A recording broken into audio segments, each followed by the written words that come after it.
Hi, everybody. Welcome back to the Michigan Business Beat, brought to you on the Michigan Business Network. Chris Holman in our downtown Lansing studios. And right now we have on with us Tony Vernaci. He's the president and the founder of the Aerospace Industry Association of Michigan. Tony, it's always good to have you on, especially back here on planet Earth. How you doing? Hey, we're doing great, Chris. It's like everybody else. It's been an interesting last 12 months. Learned a lot, and you get to appreciate the Michigan business, manufacturing climate and how resilient this economy is. The companies here, it's nothing new to us. We've been in the trenches before. This is a little bit different, but we're getting through it, and the industry is turning around. And fortunately, it had the good foresight to not close manufacturing down for very long at the beginning, which helped a lot. Let me ask you this, because it seems like yesterday you and I were sitting having coffee and deciding whether you should start this association or not, right? Yeah. How long ago was that? We're coming up on 4 years now. Oh, time flies. It's hard to believe. And it's been a great journey. I mean, it's, our knowledge of the industry here in the state just continues to grow. I mean, what we thought was an unbelievable number 4 years ago, we thought, there's about 500 companies in the state. Our database now is up to almost 1,000, and we just meet companies. I was on a call just yesterday with Eric Eichardt over at the Right Place in Grand Rapids, and we were talking about some companies, and I added 2 or 3 more companies to my list that weren't there before. So it's been a great journey, Chris, and I have thoroughly enjoyed being part of it, and it's been an honor to be part of it.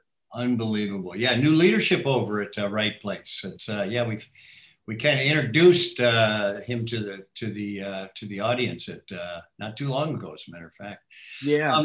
So let me ask you then. Let's go back to COVID, and let's talk about your membership and how they were affected by it.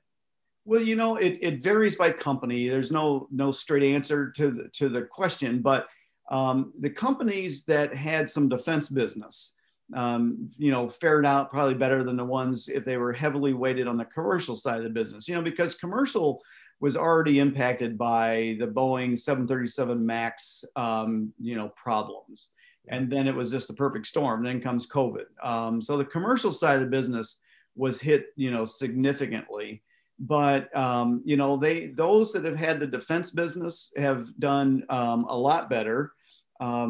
And, the ones that, none of our members, I shouldn't say none, most of our members have got their feet in multiple industries.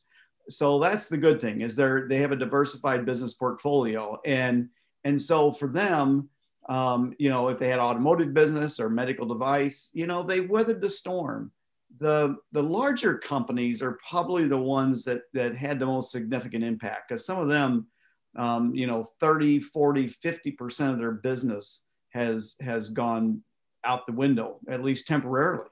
And so they've had, the big companies can't hang on to that, that cost base, and they've got to shed some cost. And so that's probably where the biggest impact has been, is on the big ones and the commercial side of the business. Yeah. Interesting. So AIAM has some planned events, because it's important to keep your people together and communicating, et cetera. What do you have coming up?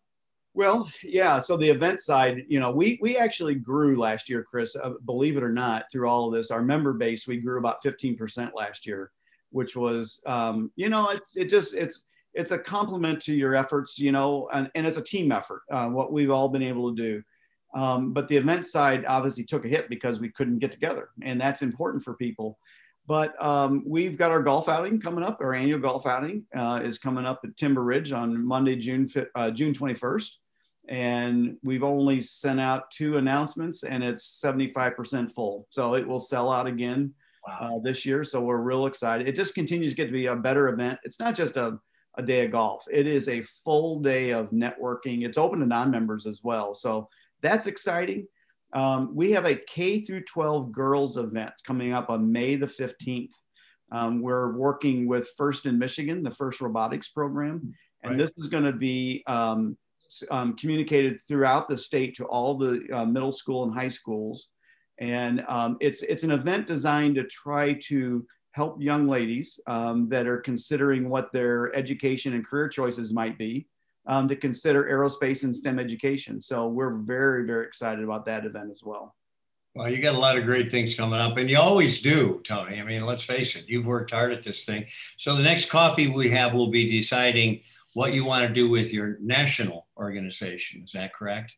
Yeah, absolutely. Because we are ramping up, with our national advocacy program with some of our bigger companies, the work they do in Washington, D.C., and we're partnering that with our efforts locally here in the state. Well, Tony Vernaci, president, founder of the Aerospace Industry Association of Michigan. It's always good to see you, my friend. Keep flying, and let's keep aerospace moving up. You got it, Chris. Thanks a lot. Good to see you again. All right, bud. Take care. You're watching the Michigan Business Beat on the Michigan Business Network. I'm Chris Holman. Stick around. We've got more ahead.